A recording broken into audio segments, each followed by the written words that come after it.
theo ca chụp thôm thôm mà nè chụp thôm thôm chụp tham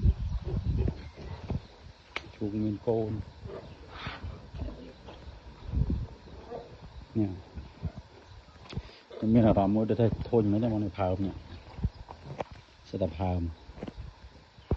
nè thằng nào tiệt nè tiệt nè nè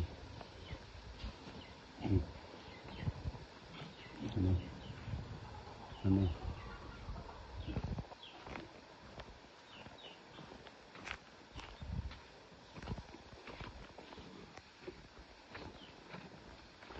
phàm là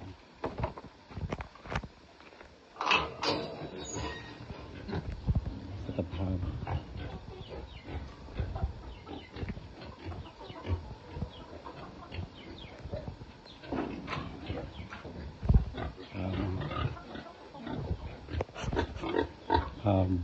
những cồn những cồn nó mồi bay chứ mồi bay mồi bay mi buồn